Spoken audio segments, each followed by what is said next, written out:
Esta es una producción de Grupo Fórmula. Encuentra más contenido como este en radioformula.mx. A ver, Liliana Alvarado, a mí me encantan los índices porque los índices sirven muy bien para comparar diferentes países, diferentes conceptos cuando están bien hechos. Y tú traes algo que se me hace fascinante. El índice de transparencia en la ayuda 2020. Así es, Eduardo. Mira, la verdad es que esta es la primera ocasión en la que yo me topo con este índice de la ayuda. Está elaborado por una ONG con base en Londres que se denomina Publish What You Fund, o como publica lo que estás financiando, básicamente, Okay. ¿no?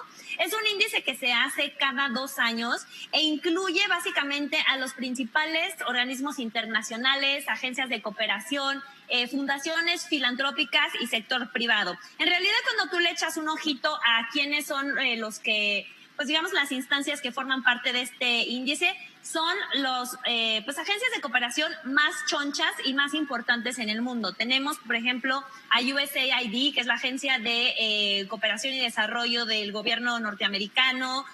Tenemos a la alemana, a la GIF, tenemos también, por ejemplo, a la japonesa, que se denomina JICA, en fin, a la de Nueva Zelanda, pero también muchas otras fundaciones privadas como la Gates Foundation.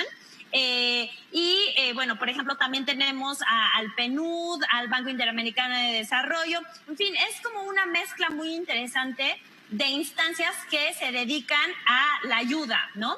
Y lo que es muy importante, Eduardo, es que pues darnos cuenta que ahora con la pandemia, todos los billones de dólares que estas instancias ejercen año con año se han redirigido al tema de salud pública. Ahora, lo que mide este índice principalmente es qué tan transparente son todas estas organizaciones para ejercer justamente los recursos en toda la ayuda, ¿no? El índice está compuesto por 35 variables que se dividen en 5 componentes. Rápidamente les comento que evidentemente algunos de los componentes están relacionados con el presupuesto, ¿no? De todas instancias, qué información contiene, si es transparente, si es pública, si está en datos abiertos, cuál es el desempeño y cuáles son los resultados, evidentemente, de la ayuda que se otorga, cuáles son, por ejemplo, las principales características de todos los proyectos que financian. Y en realidad tenemos que pensar que estos proyectos son, Eduardo, proyectos gigantescos. Realmente, bueno, yo conozco muy de cerca muchas de estas agencias, porque además no nada más financian proyectos gigantescos dentro de los países, sino incluso también organizaciones como la que yo trabajo, donde pues los recursos son de mucha ayuda. Ahora vamos a pasar a quién. A ver, esto es muy importante. Estamos hablando fundamentalmente de organizaciones privadas, no de organizaciones públicas. Sí, son organizaciones públicas. Es una mezcla entre organizaciones privadas como la Bill and Melinda Gates Foundation con, por ejemplo, USAID, que como te decía, que es la agencia del gobierno norteamericano destinada a la ayuda. Que bajo la conducción de Estados Unidos, Donald Trump le han quitado mucho dinero, hay que decirlo. Y sobre todo han condicionado mucho de la ayuda a diferentes países con base en la agenda política de Trump, que si los países reparten anticonceptivos no les vamos a dar, que ya sabes, han ideologizado la ayuda. Sí, desafortunadamente, Eduardo, yo te diría que muchas de estas agencias pues no están libres, digamos, de toda la politización, por llamarlo de alguna manera, de los gobiernos. Como tú dices, justo cuando llegó Trump, pues en mi percepción siento que todos los recursos al medio ambiente que daba esta agencia norteamericana se fueron recortando, y así sucede en los distintos países, ¿no? Te digo, también tenemos la agencia, la alemana, la GIS, que también da ayuda en todo el mundo, la de Nueva Zelanda, la de Reino Unido, la japonesa, pero como a tu pregunta... ¿México no tiene una? Que yo sepa, no, pero no se podría estar en... No, yo me acuerdo que le dábamos dinero a Nicaragua y le dábamos dinero a Cuba y... yo me acuerdo que en una época se le daba a estos países, porque México era, pues, cada parejo.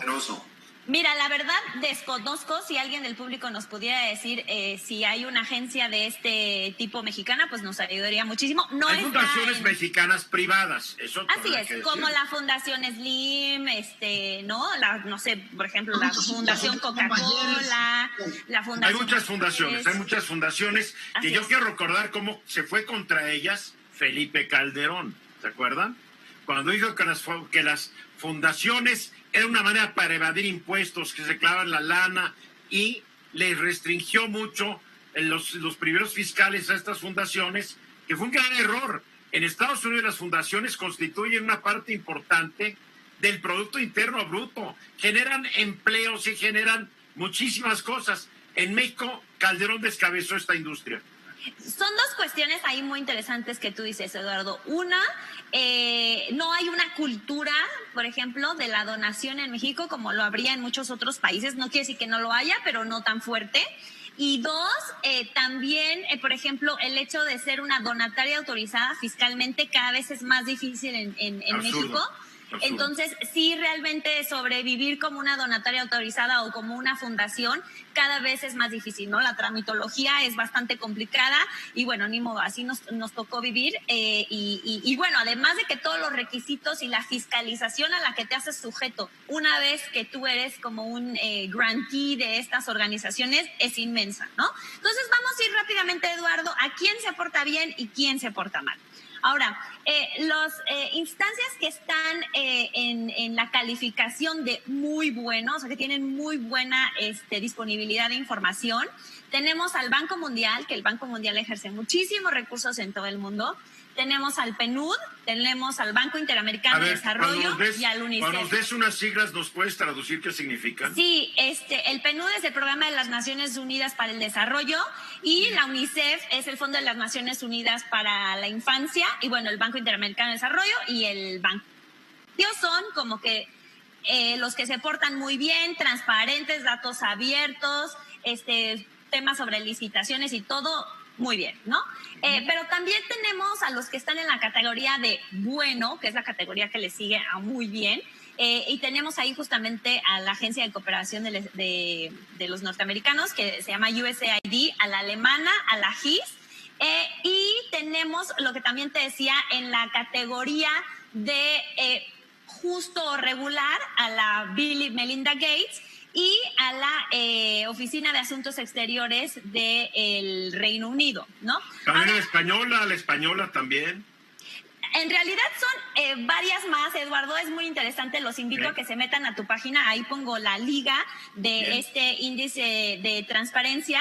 Pero bueno, también se emiten una serie de recomendaciones, Eduardo. Nos queda poco tiempo, pero lo único que quiero decir es que la importancia de transparentar toda esta información radica en no duplicar esfuerzos, Eduardo.